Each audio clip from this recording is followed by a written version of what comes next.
Well, hi everybody. Although I'm not expecting too many people to be tuning in either now or in the distant future. However, I did do a video of me playing a March Strasberg reel on. I put it on Facebook. It's also on my YouTube channel, but on Facebook,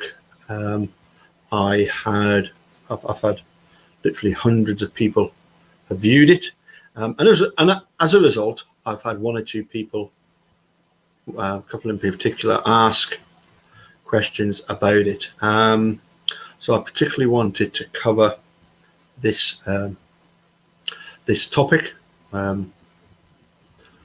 which is of great interest to me, and I'm very thankful to my dad for putting me through my paces with this bit of theory many years ago, and of course to the great Charles Magnanti for highlighting it in his accordion method.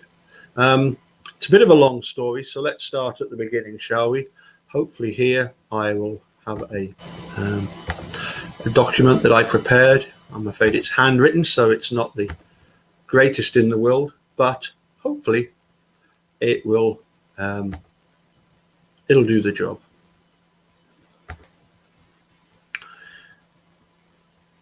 So here the first item to discuss. If we're in the key of G major, this is just basic theory. Here is our G major scale. The note of G, the start of the scale, is known as the root, given the Roman numeral 1. The fifth note of the scale is D, which is given the Roman numeral 5, better known as the dominant. The fifth note of a scale is the dominant. If we build a chord on the fifth note of the scale of D, but using the notes from the scale of G major, we will end up with D, F sharp, and A, which is the dominant triad. If we then add a C natural above the D. Why C natural? Because we're in the scale of G major, we're not in D major. If we added the seventh note in the scale of D above the root, then that note would of course be a D sharp. But we're not in D major, we're in G major. So the chord that occurs naturally using the diatonic notes, the notes belonging to the scale of, in this case G major, we end up with D, F sharp, A, and C. And you see behind me and in the thumb shot, the thumbnail of the video, here is the Stradella bass that follows the circle of fifths. Here are the notes as they would normally be written as bass notes in accordion music, going obviously from D flat all the way to F sharp, and of course the F sharp is significant because the note in the circle before D flat is G flat, and of course G flat and F sharp are the same note, hence the reason why, although it looks as if we're going from one side across to the other side, it's a bit like a map of the world. When we get to F sharp, we are actually right next to D flat. So that's the basics, the sort of basic concept of the Stradella bass system, is that in the middle here is C, either side is F and G. It doesn't go alphabetically, as you can see. You've got to go from C to D to E to F to G to A to B. It's not designed that way. It's designed with in the case of C, the dominant is G. It's the fifth up from C because we're going in circle of fifths. Okay, take you back to 1984, and I did my diplomas down in Leicester, at Countersthorpe, Leicestershire. I did my teaching diploma and my performing diploma in 1984. My examiners in the Viva Voce section were two people that I knew very well, Rosemary Wright and Cyril Pasby, who incidentally, both Cyril and Rosemary were my instructors when I went on to do training for becoming an examiner, which involved sitting in both at bigger exams and Dunbar exams with first of all Rosemary and then with Cyril to do the examiner training, so that I was invited on the board of examiners. And during the, as I say, the Viva Voce section, they asked me a question which, if I'm being perfectly honest, it took me a while to get the gist of what they were asking.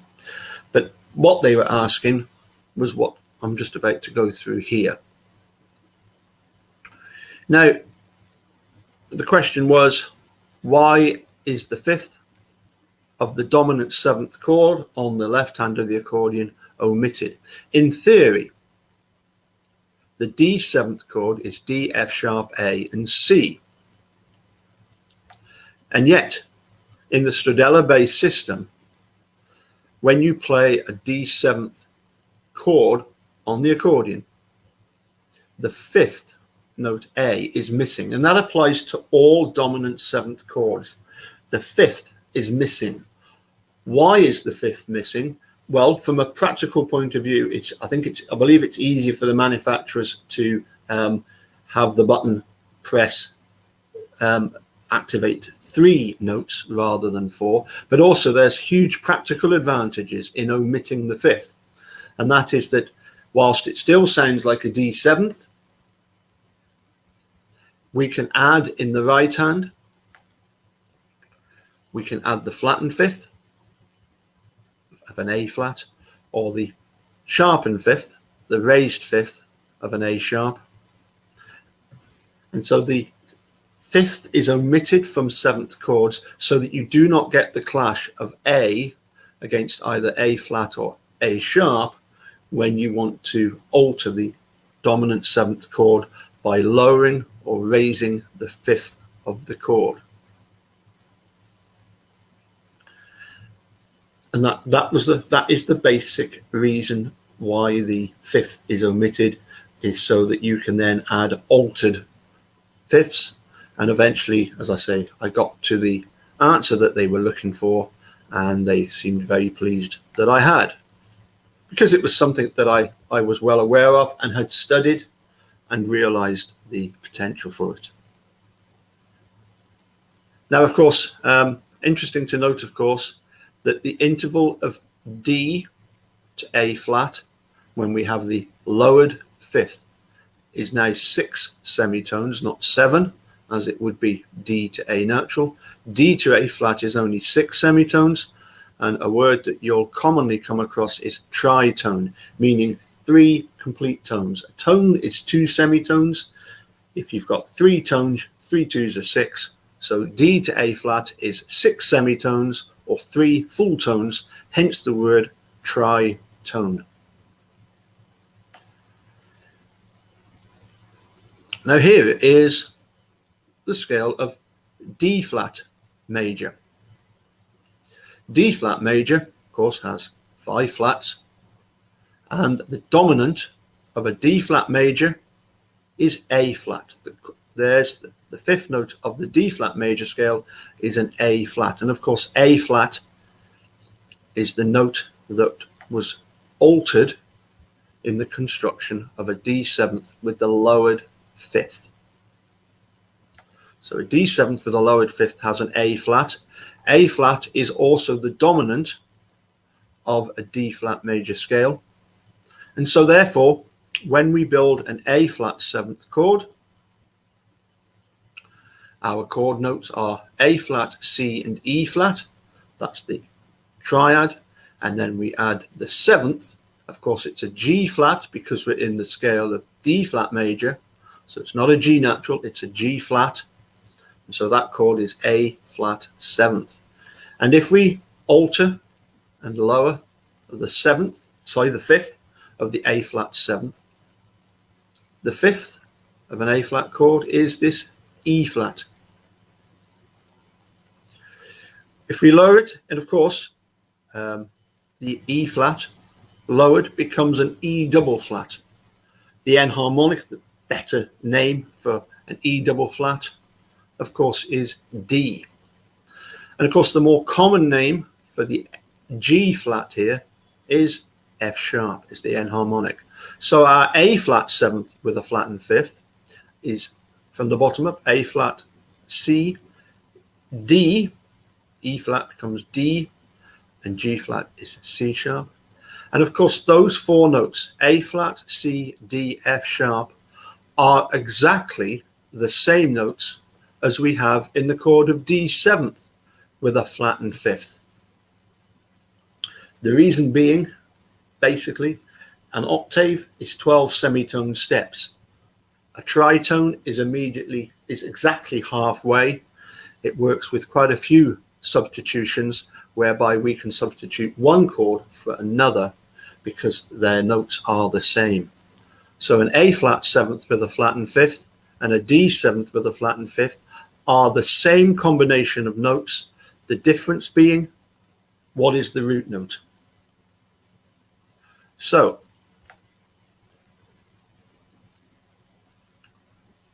here is our typical, getting back to the scale of G major, getting back to our key of 1 sharp, G major. Here is the typical progression, a typical progression in G major known as 2-5-1. We go from chord 2, which in G major is an A minor, to the dominant seventh, D seventh,